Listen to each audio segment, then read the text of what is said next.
I'm Vane Colby, and welcome to this week's edition of Grant's 10-Minute Meals. Today, we're here with Chef David Harden from David's Downtown, and we're going to be making peanut butter pie, an unbelievable peanut butter pie, and a fabulous crab salad. David, thank you. Chef David, thank you for joining us. Thank you, Vane. Yes, sir. I love your food. I first want to start by saying that you have some of the best food in town. And you cater all of the events here at the building, which we do a lot of our plays here. Absolutely. And my sister came to see my play last week, and she's picky. She bragged and bragged and bragged about your food, so I wanted to let you know that you got a one-up from Rochelle. Well, that is fantastic. Yes. Thank you so very much. You guys had a wonderful turnout today, and I know everybody thoroughly enjoyed the play as well as the dinner food. Well, thank you. And so glad to have you all here today. Thank you. Well, let's start with our peanut butter pie. Okay, this is a basic peanut butter pie that you can tweak up and down any way you like. We serve it here at the restaurant. People really like it. You start off with a graham cracker crust. Now, I made my own crust, but you can buy one yourself if you like from the store. If you really like chocolate with peanut butter, you can even buy a chocolate crust or make your own chocolate crust. Or you do an Oreo crust. The Oreo crust is great with this, and peanut butter, who doesn't like that? So we start off with 12 ounces of cream cheese in a mixer that is at room temperature, a teaspoon of vanilla extract, and 1.5 cups of confectioner sugar. You're going to whip that until it's light and fluffy. Make sure your cream cheese is room temperature or it will not turn out right. Okay, so we're going to add to that 1.5 cups of peanut butter here in the mixer, and we're going to whip that a little bit. And you want to make sure that your peanut butter is room temperature. Absolutely. Everything needs to be room temperature. We'll cool it down afterwards to get it to firm up. So when you're making the pie, it might seem when you're doing the filling like it's a tiny bit thin, but when you finish it, it is not. It will whip right. I mean, it congeals when the temperature drops in the filling. So this won't take long. We'll just get this mixed up. And what we're going to add to that is 2.5 cups of fresh whipped cream. Now this is cream that I whipped and added a little bit of sugar to, but if you don't want to fool with that or don't have time, you can use whipped topping. It works great. Holds up very well. Personally, I just prefer the taste of fresh whipped cream to that.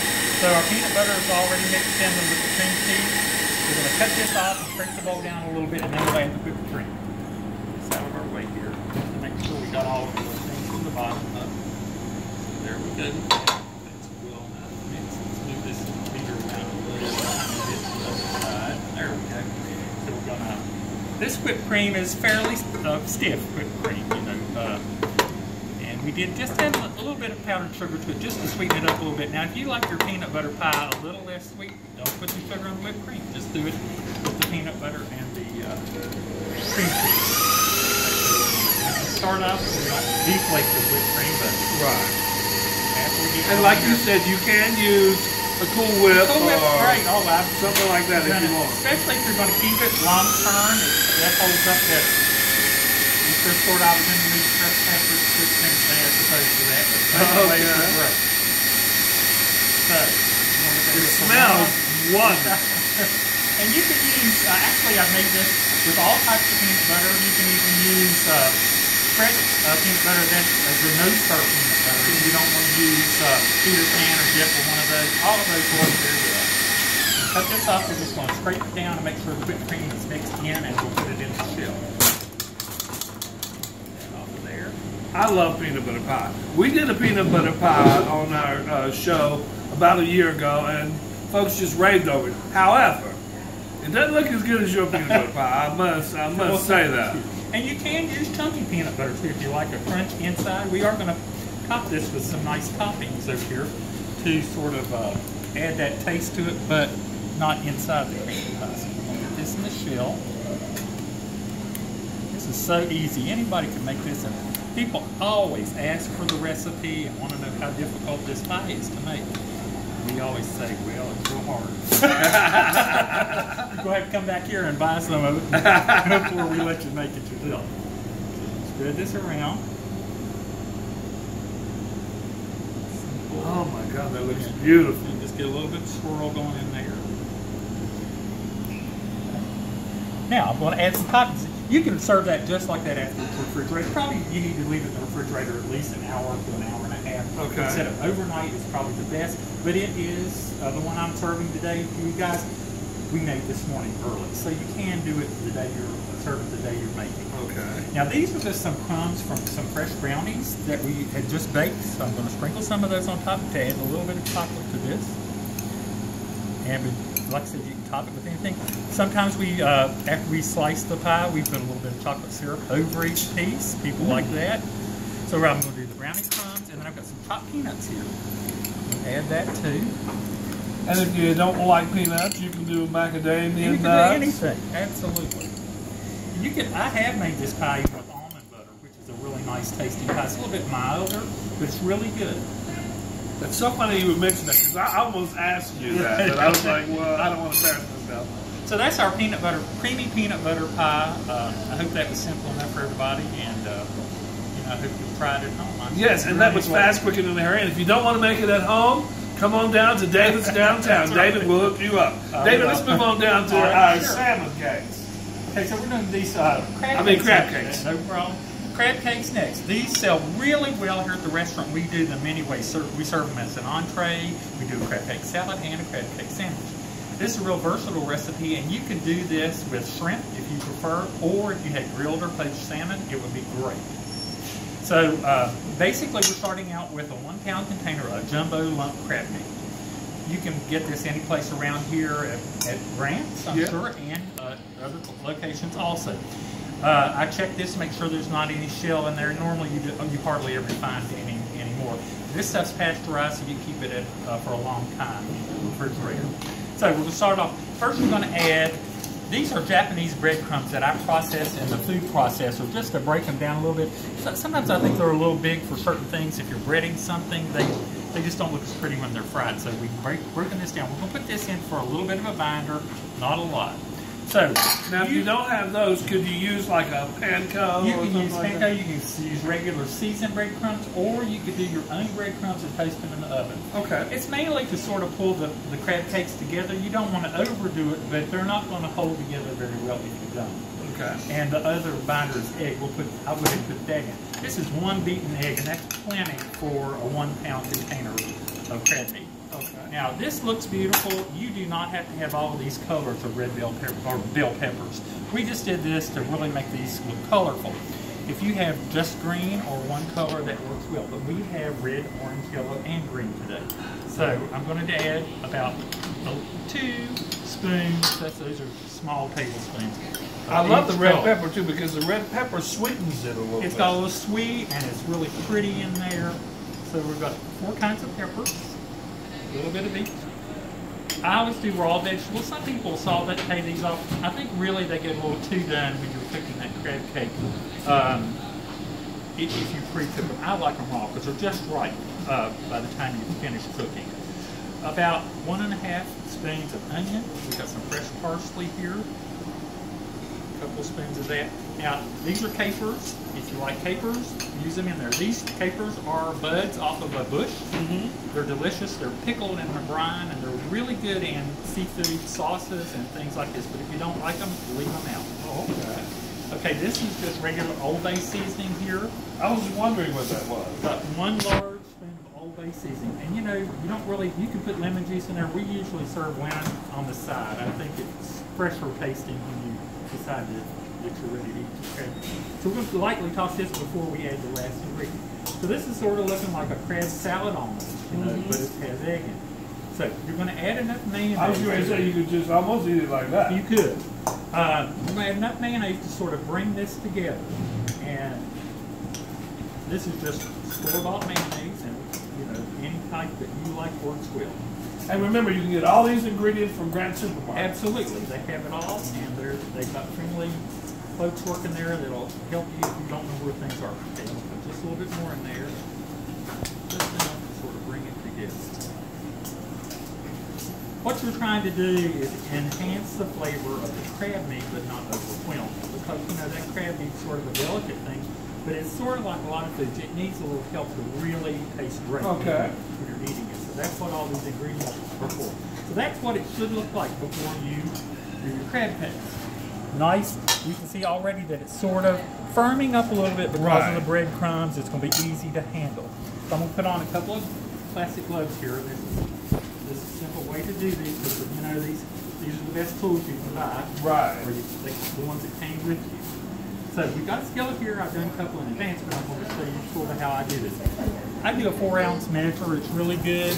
We use these same crumbs that we put inside the crab cake to rid the exterior of the crab cake. So we just use a scoop. You can use a spoon or whatever. That's like a generous 4 ounce. Right. That's probably 5.5 ounces. We're going to put that right in our breading, lightly toss around, make a snowball first, and then gently press down and work on the outside of the crab cake until it's formed up. That does great. So that's one of those, that's how we do that. Now the way we cook these, we take you can cook them completely on the stove if you like, on the range, on the top of the range. Okay. But you really have to watch because you don't want your crab cake to get burned on the outside and not done in the middle. Right. The best way to cook these crab cakes is to put them on your stove in your pan. This is just a little olive oil in here. Gently brown them on both sides. Just turn it just to a golden brown. Pop them in a 325, 350 degree oven for about 15 minutes. That way you get a temperature all the way through that's nice and hot. The vegetables are cooked perfectly, but it won't brown the exterior more than you want it to. Gotcha. And that just makes sense. That looks, and the finished product looks like. There we go. Wow. So, and a 1 pound container of crab meat that's fairly expensive in a way, but it will make 6 nice, generous crab cakes. You know, that's very reasonable when you consider you have 6 entrees out of a pound of that. Right. So tell us what we have here. Okay, well we've used this several ways. We have a great crab cake salad here that we just do field greens and wonderful vegetables, and we have choice of dressings here, but I recommend something like a balsamic vinaigrette or something like that with this salad. Here we've taken the same crab cake and done a crab cake sandwich with fresh homemade coleslaw, some lemon and all of that, lettuce and tomato. This is if you were doing an entree. We have the crab cake with remoulade sauce, which is it's a glorified tartar sauce really. It has just lots of seasoning and herbs in there as well as common tartar sauce items. And this is a fresh white corn and tomato and roasted red pepper relish. That's delicious. Just really nice any time of the year. And here's our peanut butter pie. Right. And the peanut butter pie, of course, looks fabulous, just like it did down there. Let me ask you something. I love salads, but my salads never look like your salads. How do you zhuzh up your salad to make your salad look more exciting and inviting? Well, I think the first thing is to get really fresh greens. We buy a lot of field mix, but then we bump that up with some sturdier greens like iceberg or romaine or something that, you know, those field greens want a wilt, and if you jump them up with a heartier green, they seem to hold together better. Stack it high and make a core there so your salad is tall. No one wants a flat salad. You know, it's just sort of sad looking when you get that. And then lots of great fresh vegetables. You know, I inspect everything that we serve to make sure it's fresh. I taste it, so I think it's just, and then color combinations.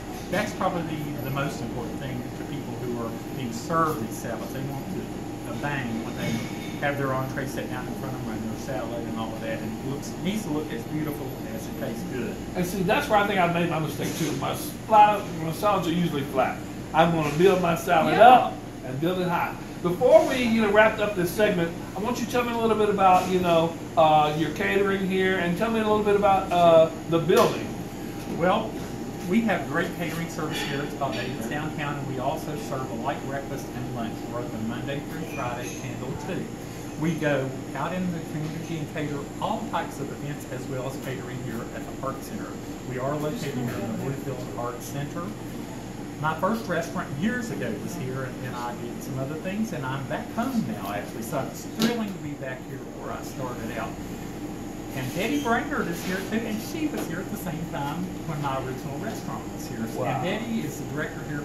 She's fantastic. Yes, she is. We work together all the time, and she just is so accommodating, and she's like my hostess with the mostest. She greets all of our customers when they come in and makes them feel warm and welcome. And this is such a beautiful landmark here in Bluefield. It's breathtaking. And people need to come in. We don't expect you to eat lunch here. We just want you to come through the building and see how beautiful it is and how inviting and all the things that have been done here recently to make it better for everyone. And we have art here, we have drama here, and plays and things. We have just a ton of things, and we have revolving shows in the gallery also. But we'd encourage y'all to come down and have lunch one day if you have a minute. And if you want to talk to me, just yell for me and I'll come out and talk to you. And you know what I love most about this building is it's alive now. I've never seen this building so alive. You know, I mean, you know, there was a time when the building kind of felt a little like a mausoleum. It is alive. I mean, with the arts, it's alive with, you know, the art gallery. It's alive with your cooking. You can smell it when you walk in the door, and you can, you know, more importantly, you can feel it. Some people say you need to stop baking rolls. We can't eat anymore. But it really is. It's the folks that are making the building.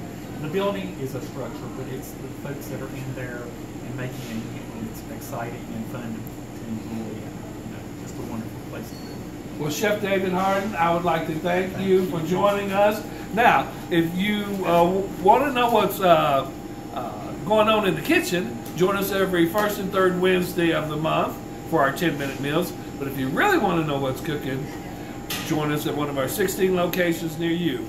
Grant Supermarket, the best friend your budget ever had.